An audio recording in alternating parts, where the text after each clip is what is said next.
بیلاگ میں خوش آمدید. میں ہوں اعجاز حیدر. کل بات ہو رہی تھی دہشت گردی کے حوالے سے، اور دہشت گردی کا تسلسل جو ہے وہ ابھی تک برقرار ہے اور آئندہ آنے والے دنوں میں بھی ہمیں اس کا سامنا رہے گا. سوال یہ نہیں ہے کہ کیا ریاست دہشت گردی کے خلاف جنگ کرے گی یا نہیں کرے گی، سوال یہ ہے کہ ہم دہشت گردی کو کس حوالے سے دیکھتے ہیں. اور کل بھی اسی کا ذکر ہوا اور یہ بات بہت واضح ہو گئی کل کے پروگرام میں بھی کہ سیاسی جماعتیں جو ہیں ان کے پاس کوئی واضح پرسپیکٹو نہیں ہے اس جنگ کو لڑنے کا. یہ ایک بنیادی سوال ہے، اور میں یہ سوال اس لیے اٹھا رہا ہوں کہ آج کے واقعات جو ہیں کہ جس میں مستونگ میں جو شیعہ زائرین کی بس کے اوپر حملہ ہوا اور 25 افراد جو ہے وہ شہید ہو گئے، اس کے علاوہ بنوں کا واقعہ جو ہے وہ کچھ دن پہلے ہوا. بنوں کے واقعے بعد راولپنڈی کا آرے بازار کا واقعہ ہوا. پھر ترنول میں جو ہے وہ 3 لوگوں کو گرفتار کیا گیا. اسلام آباد پولیس نے گرفتار کیا، ان کے پاس سے 100 کلو گرام کا ایکسپلوسیو جو ہے بارود جو ہے وہ اور ڈیٹونیٹرز اور فیوزز جو ہے وہ برآمد ہوئے. تو یہ ایک اسٹریٹجی ہے، یہ ایک حکمت عملی ہے دشمن کی طرف سے کہ مختلف ٹارگٹس کو جو ہے وہ انگیج کیا جائے اور ملٹیپل طریقے سے انگیج کیا جائے. ہمارا رسپانس کیا ہے؟ ایئر سٹرائکس کی ہم نے شمالی وزیرستان میں ملٹیپل ایئر سٹرائکس، جس کے بعد ہمیں اطلاع یہ ملی کہ 40 سے زیادہ طالبان جو ہے وہ مارے گئے. طالبان کے ترجمان کا ٹویٹر کے اوپر بیان یہ ہے کہ یہ جو بات ہے یہ غلط ہے، اور یہ علیحدہ بات ہے کہ اس نے یہ کہا کہ بے گناہ لوگ جو ہے وہ شمالی وزیرستان میں مارے گئے. اب ہمارے پاس اس بات کو جانچنے کا کوئی طریقہ نہیں. میری اپنی جو بات ہوئی انٹر سروسز پبلک ریلیشن سے، انٹر سروسز پبلک ریلیشنز کی پالیسی یہ ہے کہ چونکہ ایک سویلین حکومت ہے اس لیے فوج جو ہے وہ ڈائریکٹلی کوئی بیان نہیں دے گی. تکنیکی اعتبار سے یہ بات درست ہے، لیکن دوسری طرف مسئلہ یہ ہے کہ جو سویلین حکومت ہے وہ اس معاملے کا کنٹرول سنبھالنے کے لیے تیار نہیں ہے، اور سویلین حکومت کی طرف سے پرو فارما جو کانڈمنیشنز ہیں اور مذمت ہے اس کے بیانات کے علاوہ کوئی چیز ہمارے سامنے نہیں آ رہی. نیشنل انٹرنل سیکیورٹی پالیسی جس کے بارے میں ہم سنتے رہے ہیں وہ ابھی تک منظر عام پہ نہیں آ سکی. شنید یہ ہے کہ کل جب کابینہ کا اجلاس ہوا تو پتہ یہ چلا کہ یہ پالیسی جو ہے وہ اس میں بہت ساری کمیاں ہیں اور اس کو لوگوں کے ساتھ شیئر بھی نہیں کیا گیا. اب اس معاملے کو کیسے آگے چلایا جائے گا؟ اور کل بھی بات ہوئی تھی کہ بنوں کے اٹیک کے بعد طالبان نے کہا ہم بات چیت کے لیے تیار ہیں اگر فوج یونیلیٹرل جو ہے وہ سیز فائر کرے. اس کا مطلب یہ ہے کہ فوج جو ہے وہ قبائلی علاقہ جات سے نکل جائے، جیسے کہ قبائلی علاقہ جات جو ہیں وہ پاکستان کا حصہ نہیں ہے اور یہ پاکستان کی فوج نہیں ہے. پولیٹیکل پارٹیز تحریک انصاف جیسے کہتی ہے کہ جی قبائلی علاقہ جات میں فوج بھیجی گئی ہے جس کی وجہ سے یہ معاملہ شروع ہوا ہے. مسئلہ یہ ہے کہ کیا قبائلی علاقہ جات کوئی میوزیم ہے جن کو اگلے 150 سال تک ہم نے پرزرو کر کے رکھنا ہے اور وہاں پہ ریاست کی حاکمیت جو ہے وہ نہیں ہوگی؟ کیا یہ سوال پوچھنا جائز نہیں ہے کہ فوج قبائلی علاقہ جات میں کیوں گئی؟ اور یہ بھی بات کہ فوج جو ہے پشاور کی کور اور اس کی جو لوور فائٹنگ فارمیشنز ہیں ان کی ذمہ داری جو ہے وہ خیبر پختونخوا، پورا ویسٹرن بارڈر اور قبائلی علاقہ جات ہیں اور ہمیشہ سے رہی ہے. یہاں پہ جھوٹ بولا جا رہا ہے لوگوں کے ساتھ، اور بسا اوقات وہ لوگ جو جھوٹ نہیں بول رہے ان کو چونکہ تاریخ سے واقفیت نہیں ہے وہ ٹی وی پروگرامز پہ آ کے لا یعنی قسم کی گفتگو کر کے چلے جاتے ہیں اور قوم کو مزید جو ہے وہ گمراہی میں ڈال دیتے ہیں. اسی حوالے سے آج ہم بات کریں گے، اور میرے پاس جو پینل ہے جنرل آغا عمر فاروق جو کہ انفنٹری اسکول کے کمانڈنٹ بھی رہ چکے ہیں اور اس کے علاوہ پریزیڈنٹ تھے نیشنل ڈیفنس یونیورسٹی کے، جو کہ فوج کا ملٹری کا بلکہ پریمیئر جو ہے وہ ادارہ ہے جہاں پہ ادارہ ہے اور تھنک ٹینک ہے جہاں پہ کورسز کرائے جاتے ہیں نیشنل سیکیورٹی کے حوالے سے بھی اور وار کورسز بھی کرائے جاتے ہیں. Air vice marshal Shahzad Chaudhry ہمارے ساتھ تشریف رکھتے ہیں، پہلے بھی اس پروگرام پہ آ چکے ہیں. ویری ایمننٹ ڈیفنس اینالسٹ اور اس کے علاوہ بہت ممتاز جو ہے وہ ایئر فورس کے آفسر تھے. اور ہمارے ساتھ فخر الدین سید صاحب ہیں جو کہ ہمارے بیورو چیف ہیں پشاور میں.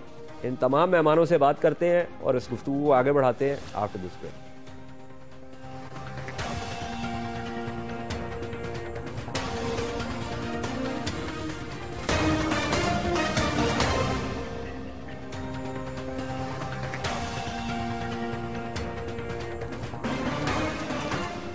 خوش آمدید. بات ہو رہی ہے دہشت گردی کے حوالے سے. جنرل فاروق, مجھے یہ بتائیے کہ شمالی وزیرستان کی بار بار بات ہوتی ہے. شمالی وزیرستان جو ہے ان کا ایک حوالے سے سینٹر آف گریوٹی ہے. فوج کا ایک ڈویژن پلس جو ہے وہ ان ڈپلائڈ ہے. شمالی وزیرستان میں اس وقت کارروائی کیوں نہیں ہو رہی؟ شمالی وزیرستان کی کارروائی کا تعلق سرجیکل سٹرائک کے پیٹرن سے ہے. میں اس چیز سے اتفاق نہیں کروں گا کہ کارروائی نہیں ہو رہی ہے. آپ یہ کہہ سکتے ہیں کہ ایک اوور ویلمنگلی کارپوریٹ آپریشنز نہیں ہو رہے ہیں, لیکن سلیکٹیو سرجیکل سٹرائکس بالکل ہو رہی ہیں, based on information, based on credible sources connections, and where ever the targets identify ہوئے ہیں, آئی تھنک آرمی نے ہیزیٹیٹ نہیں کیا ایکٹ کرنے میں. ہاؤیور ایک اسپیس آئی تھی بیچ میں جس میں پولیٹیکل پروسیس کو ایک ٹائم الاؤ کیا گیا تھا, in which the military operations were held up only with a view to allow space for negotiation. اچھا, آپ پریزیڈنٹ تھے نیشنل ڈیفینس یونیورسٹی کے, کمانڈنٹ تھے انفنٹری اسکول کے. یہ جو شمالی وزیرستان کا معاملہ ہے اور یہ جو آپریشنز کنڈکٹ ہوئے بھی ہیں جنوبی وزیرستان میں اور اکزئی میں, مومند میں, یہ آپ لوگ اسٹڈی کرتے ہیں. اس کے بارے میں آپ کی کیا فائنڈنگز تھیں, کیا ویکنیسز تھیں ہماری, کیا دشمن کی اسٹرینگتھ ہے, کس مطلب کوئی ایسی چیز آپ لوگوں نے اسٹڈی کی جو فوج کے پاس گئی کہ جی اس طریقے سے جو ہے آپریشنز کنڈکٹ ہونے چاہیے؟ اس میں 3 ڈائمینشنز ہمارے نالج میں تھے جو کہ مختلف ملٹری لیڈرز نے پچھلے 15 سال کے حالات کو دیکھتے ہوئے تھاٹ پروسیسز کو افیکٹ کیا at G H Q level as well as at the operation level. پہلی چیز یہ تھی کہ جنریشنل وارفیئر میں ٹرانزیشن ہوا ہے, اینڈ ہم ارریگولر وارفیئر پیٹرن میں, جس کو آپ 4th جنریشن وارفیئر بھی کہہ سکتے ہیں, اس میں by design and by default both ہم انٹر ہو چکے تھے. ہم like any other standing army ہمیں ابھی کچھ وقت لگا اپنے آپ کو ایک کمپلیٹ موڈ میں لانے کے لیے جس میں ہم رسپونڈ کر سکیں into the irregular war spectrum. Every regular standing army has inertia and that's all because it has based on structure to respond to a conventional threat.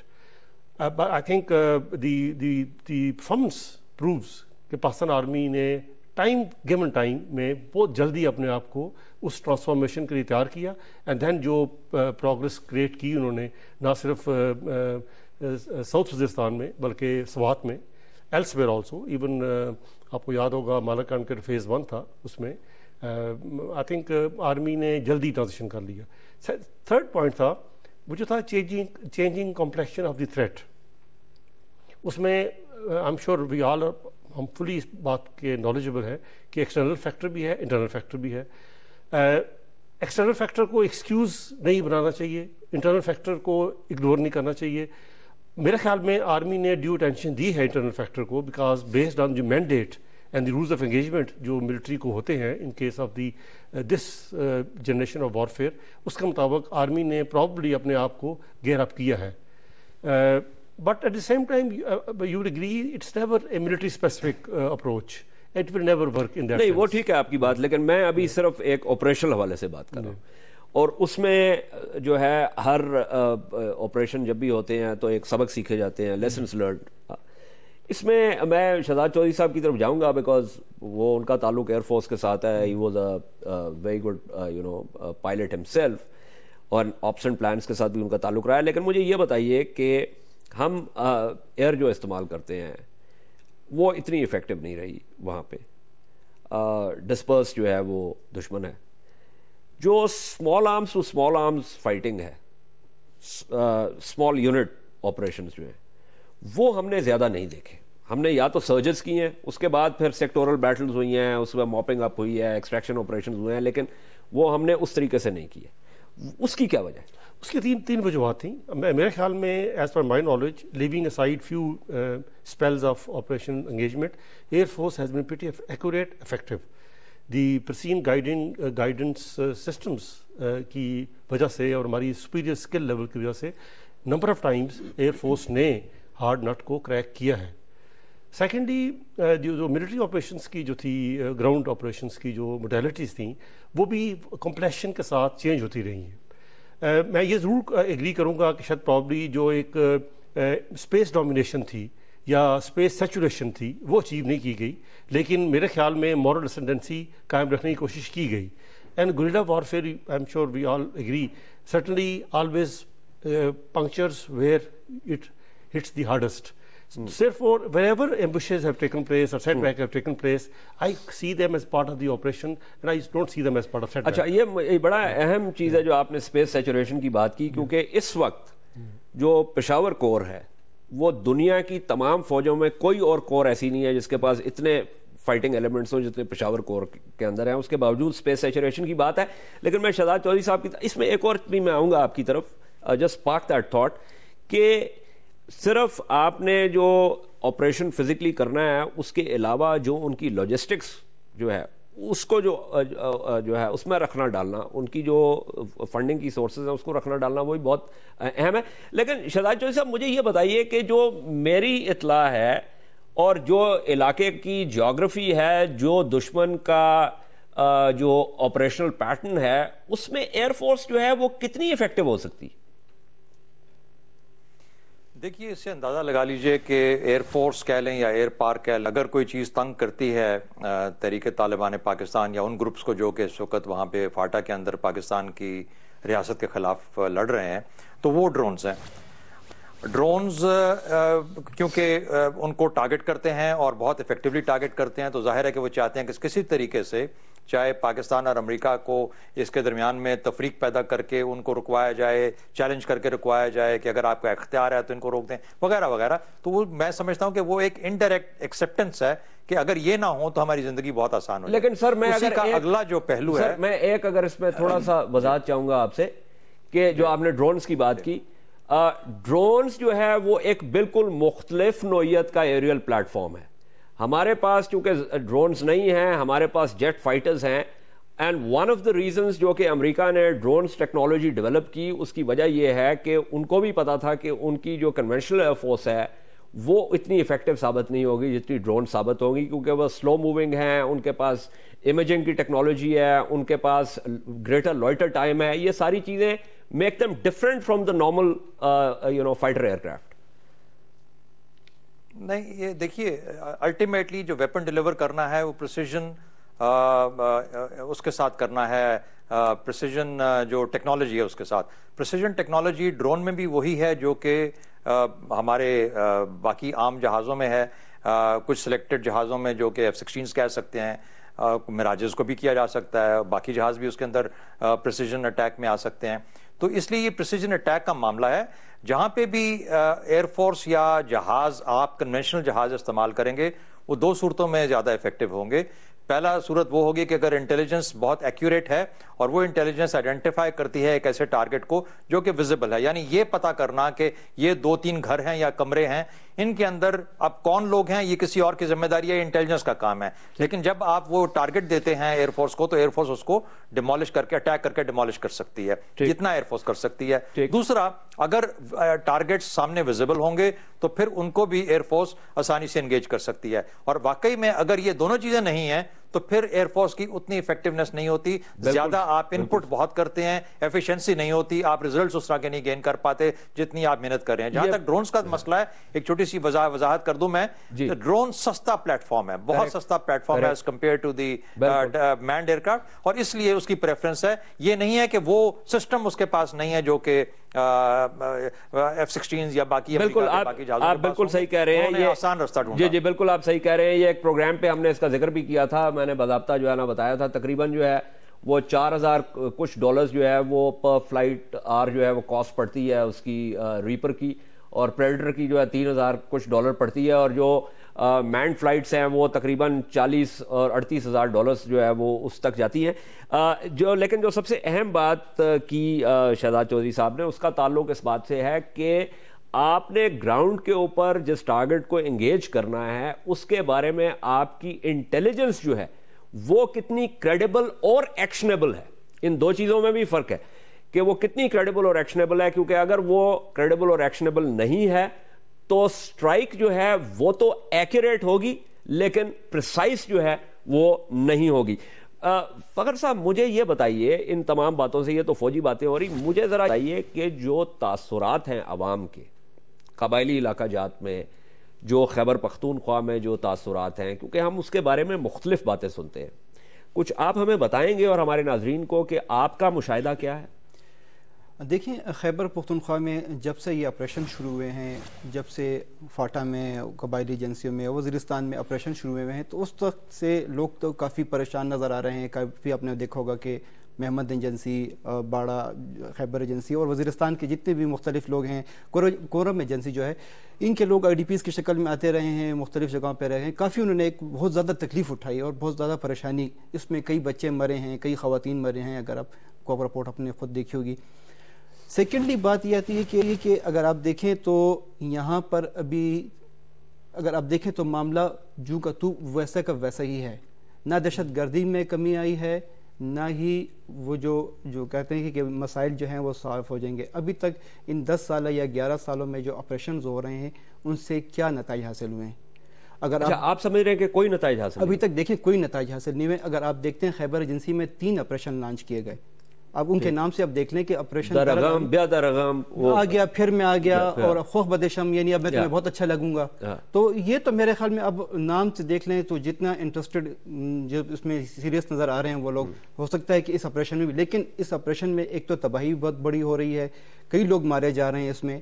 تو دوسری طرف یہ جو دہشت گرد آ رہے ہیں مختلف علاقوں سے، جس میں افغان انٹیلیجنس خود انہوں نے ان کے بیانات آئے ہیں کہ وہ اس میں انوالو ہیں، پکڑے گئے ہیں لوگ. کمزوری یہ آتی ہے کہ جب لوگ پکڑے جاتے ہیں، درعدم خیل میں لوگ پکڑے گئے، خیبر ایجنسی میں پکڑے گئے، تیرا میں پکڑے گئے، تیرا میں میدان کے علاقے میں چیچن اور ازبک اور وہاں کے جو لوگ ہیں وہ پکڑے جاتے ہیں. اگر آپ دیکھیں کچھ نہ کچھ کام تو ہو رہا ہے نا اگر پکڑے جا رہے ہیں تو. لیکن یہ پھر کمزوری یہ آتی ہے کہ ان کو منظر عام پر کیوں نہیں لایا جاتا؟ جب تک یہ منظر عام پر نہیں آتے آخر لوگ پھر کہاں جاتے ہیں؟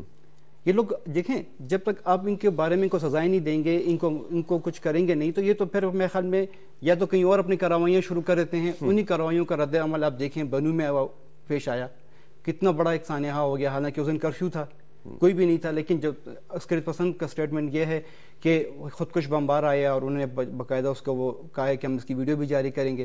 جبکہ دوسری طرف جو سرکاری ذرائع ہیں وہ یہ کہتے ہیں کہ پرائیویٹ گاڑیاں لی گئی تھیں، اس میں ID نصب کیا گیا تھا، اور ID سے اتنی بڑی تباہی ہوئی. تو پرائیویٹ گاڑیاں بھی حاصل کرنے سے پہلے ان کو یہ چاہیے تھا کہ دیکھ لیتے کم از کم. اس کے بعد جو آج جو رد عمل ہوا ہے، جس کا ہم نے پہلے بھی بتایا تھا کہ ایک آپریشن ہوگا اس علاقے میں، تو وہ آپریشن آج ہوا اور جس میں بمباری ہوئی، کئی لوگ مرے. بتایا جا رہا ہے کہ طالبان کمانڈر بھی بیچ میں مرے. کچھ تردید کر رہے ہیں، کچھ اس کو مان رہے ہیں، لیکن ابھی طرف سے کوئی کلیئر وہ سٹیٹمنٹ سامنے نہیں کوئی کلیئر نہیں آ رہی. اس میں اب آپ نے بہت سارے سوالات اٹھا لیے، اور جنرل فاروق یہ کافی سارے جو لوگوں کی طرف سے سوالات اٹھائے جاتے ہیں، لے کے آپ کی طرف واپس آؤں گا. ایک کمرشل بریک لینی ہے، لیکن یہ بات جو ہے یہ تو ایک واضح بات ہے، اور اس کا بارے میں عام لوگوں میں جو شہری ہیں بشمول میرے یہ بات بار بار ہوتی ہے کہ ان تمام معاملات پہ جو ہے دبیس جو ہے پردے پڑے ہوئے ہیں، اور کچھ سمجھ نہیں آتی کہ کس کے بیانات کو جو ہے وہ بندہ صحیح تسلیم کرے. اس کے بارے میں بھی بات کرتے ہیں آفٹر دس بریک.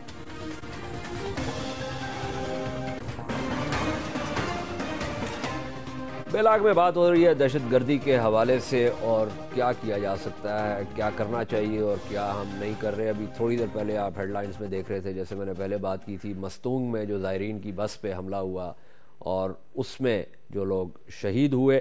جنرل فاروق، یہ اگر مستونگ سے ہی ہم بات شروع کریں، آپ کا خیر ڈائریکٹلی تو تعلق نہیں تھا، لیکن آپ نے وہاں پہ سرو کیا as commandant infantry school Quetta میں اگر آپ جائیں تو لوگوں سے بات کریں، خاص طور پہ ہزارہ کمیونٹی کے لوگوں سے بات کریں، تو وہ آپ کو کہتے ہیں کہ جی اگر آپ چلے جائیں مستونگ میں، آپ کو ٹریننگ کیمپس جو ہیں وہ مل جائیں گے لشکر جنگوی کے. یہ بات ہو گئی. اس کا ایک امپلیکیشن یہ ہے کہ ریاست جو ہے وہ بیٹھی ہوئی کچھ کرنا نہیں چاہتی. اسی طرح شمالی وزیرستان میں لوگوں سے بات کریں تو وہ کہتے ہیں کہ جی یہاں پہ آرمی کی چیک پوائنٹ ہے، یہاں پہ طالبان کی چیک پوسٹ ہے. لوگ یہ جاننا چاہتے ہیں کہ یہ معاملہ ہے کیا. میں سمجھتا ہوں کہ اس معاملے کا دار و مدار جو تھا وہ تھا جو political and social structure available تھا، چاہے وہ بلوچستان میں تھا، چاہے وہ ملک کی شکل میں یا جرگہ کی شکل میں فاٹا میں تھا، وہ سویئرلی ڈسٹرب ہوا. جب ڈسٹرب ہوا، جو ویکیوم فل کیا گیا، وہ انفارچونیٹلی وہ ریڈیکل فورسز، چاہے وہ آئیڈیالوجیکل ریڈیکل تھیں یا وہ پولیٹیکل ریڈیکل تھیں، وہ آئیں اس کے اندر based on their own agendas.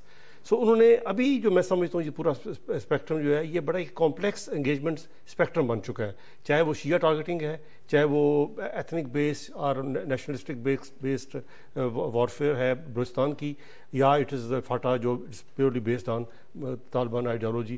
اس میں جو ٹارگیٹنگ پیٹرن ہے اٹس سو کمپلیکس کہ ایک سیٹ آف رسپانس اس پورے پیٹرن کو کبھی بھی سیٹسفائی نہیں کر سکے گا. بالکل صحیح.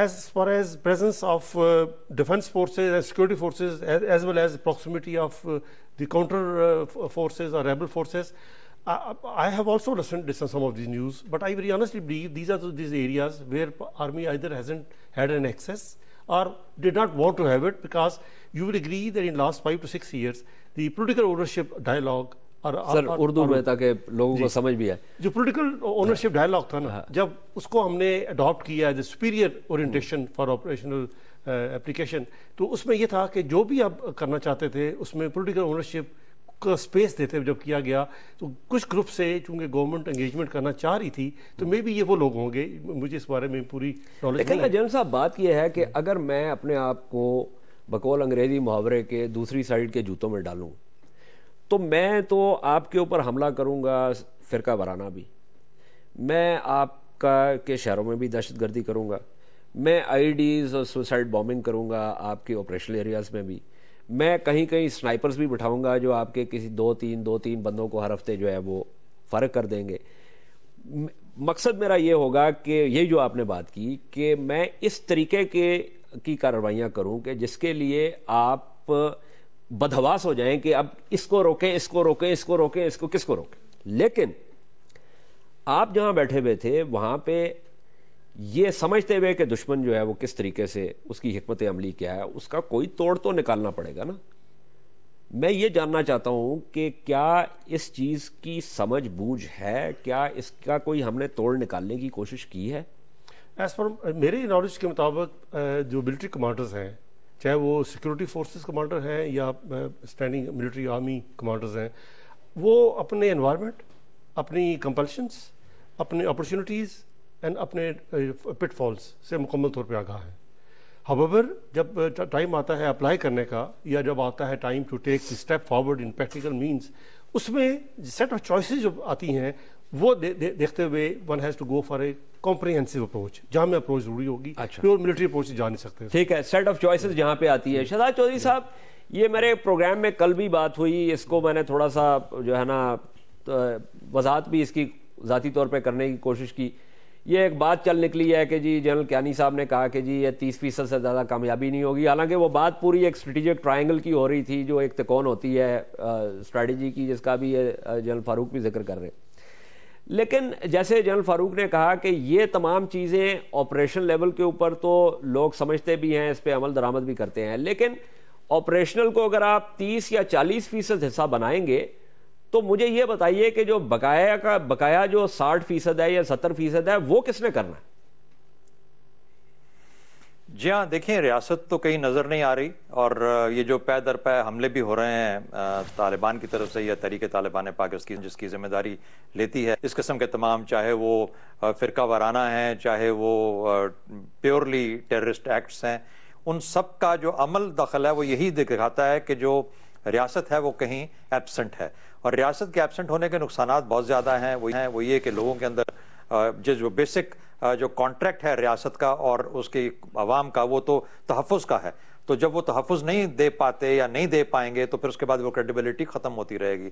تو یہ تو ایک بیسک فلا ہے اور اس کو وہ پلے کر رہے ہیں. یعنی میں کہتا ہوں کہ there is a method in this madness. اس میڈنس کا میتھڈ یہ ہے کہ یہ جو شکوک کی جو ایک اور پرسپشنز کی جو اس وقت جو مینجمنٹ ہے، جو جنگ ہے، اس کے اندر ان کا پلڑا ریاست پاکستان کی ریاست سے بہت بھاری ہے. غالباً پاکستان کی ریاست جس کی ذمہ داری حکومت وقت کے پاس ہوتی ہے، وہ اس چیز کو نہ یا سمجھ نہیں پا رہی یا اپنے آپ کو کسی ایسی سیاسی مصلحت کی وجہ سے اپنے آپ کو اننسیٹ نہیں کرتی کہ وہ کیا کرنا چاہتی ہے. ایک ریاست کے پاس اور اسی حکومت کے پاس دونوں آپشنز ہوتی ہیں. وہ ڈائیلاگ بھی کر سکتی ہے، وہ جنگ بھی کر سکتی ہے، اور وہ دونوں کو اکٹھا بھی چلا سکتی ہے. لیکن جب تک یہ کلیئرلی بتایا نہیں جاتا اپنی افواج کو یا اپنے عوام کو، کوئی ایک طریقے سے عمل کے تھرو پہ پیغام نہیں پہنچتا، اس وقت تک ابہام رہتا ہے. اور اس ابہام میں پھر کراچی سے کشمیر تک یا کراچی سے گلگت بلتستان تک اس قسم کے بے شمار ایسے معاملات ہوتے ہیں جہاں پہ ہر قسم کے جو لوگ ہیں وہ گھس آتے ہیں اور پھر یہ سوالیہ نشان چھوڑ جاتے ہیں کہ ہماری ریاست کہاں ہے، جس طرح بارہا آپ کی ڈسکشن میں بھی اس کا ذکر ہوا. تو میں سمجھتا ہوں کہ ہم اتنی اس گہرائی کے ساتھ اس معاملے کو ایڈریس نہیں کر پا رہے. وہ ایک سوچی سمجھی اسکیم کے تحت بڑے ایک سنبھلے ہوئے طریقے کے ساتھ آہستہ آہستہ اس ریاست کو ننگا کر رہے ہیں، کمزور دکھا رہے ہیں، اور اس کے عوام جو ہیں وہ بند سے بندتر ہوتے جا رہے ہیں خوف کی وجہ سے کہ ان کو تحفظ نہیں ہے. اور یہی ان کی کامیابی ہے. سپیس کا ذکر آپ سب اسٹریٹجی کے ماہر بیٹھے ہیں وہاں پہ، جہاں سپیس ریاست سیڈ کرتی ہے وہ لوگ اس کو آکیپائی کرتے ہیں، سپیس کو فزیکل سینس میں بھی اور نوشنل سینس میں بھی. اور پھر کیونکہ جب وہ اگر حیدرآباد میں بھی کرتے ہیں، کراچی میں بھی کرتے ہیں، لاہور میں بھی کرتے ہیں، کوئٹہ میں بھی کرتے ہیں، ایک دن میں راولپنڈی میں ایک دن پہلے کرتے ہیں، پشاور میں تقریباً روز ہوتا ہے. تو یہ کیا ہے؟ یہ مقصد یہ ہے کہ ہم ہر جگہ پہ پرویسو ہیں، ہم ہر جگہ پہنچے ہوئے ہیں. اور اس کا مطلب یہ ہے کہ لوگوں کو یہ بتایا جائے کہ آپ کی حکومت نکمی ہے، آپ کی ریاست کے پاس طاقت نہیں ہے، اس کے پاس سمجھ اور فہم نہیں ہے. اس وجہ سے وہ اس معاملے کو حل نہیں کر پا رہے، اور اس لیے ایک آلٹرنیٹ سسٹم جو ہے وہ آہستہ آہستہ لوگ پھر اس سے جان چھڑا کے کسی اور راستے پہ چل پڑتے ہیں. اللہ نہ کرے کہ وہ وقت آئے، لیکن میرا خیال ہے کہ آج کی حکومت کو، آج کی سیاست کو اپنے آپ کو دکھانا پڑے گا، کیونکہ ریاست ان کے پاس ایک ٹرسٹ ہے جس کو کہ وہ انفارچونیٹلی فیل ہو رہے ہیں اپنی ذمہ داری کے اندر. بہت اہم باتیں کر رہے ہیں آپ شہزاد چودھری صاحب. اس میں میں فخر صاحب بریک کے بعد آپ کی طرف آؤں گا، کیونکہ جو شہزاد چودھری صاحب نے اس میں جو بنیادی چیز ہے کسی بھی پالیسی کی، خواہ وہ اقتصادی ہو، خواہ وہ خارجہ ہو، خواہ بنیادی طور پہ اس کا جو اثر ہے وہ لوگوں پہ پڑتا ہے، شہریوں پہ پڑتا ہے.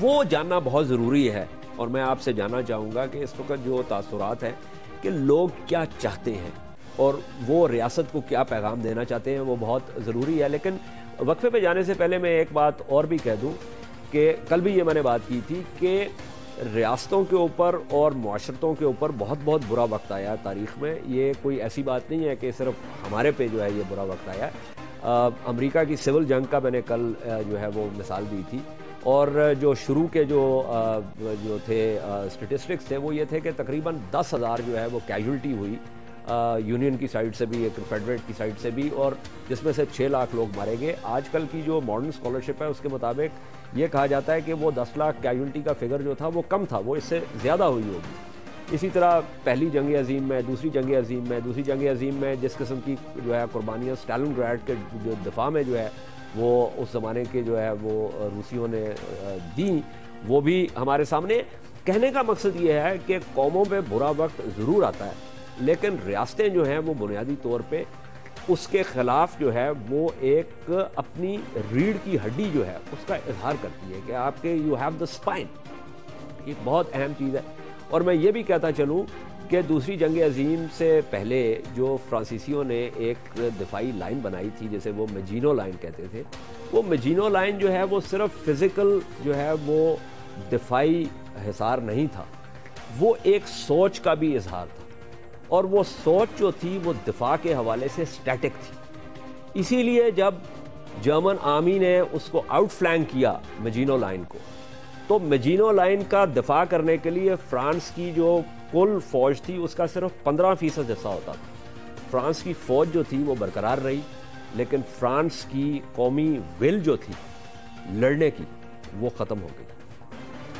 اس کے جو متضاد جس وقت برٹش ایکسپیڈیشنری فورس جس کے اوپر ڈنکرک پہ جو ہے وہ بمباری کر رہی تھی، لفٹ ویفے، وہ جو ایویکویشن آپریشن ہوا، اس کے بعد جو برٹش ول تھی اس میں سے رائز کی.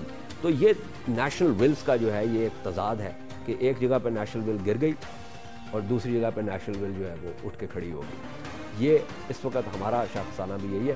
ایک بریک کے بعد واپس آتے ہیں اور اس بات کو آگے بڑھاتے ہیں.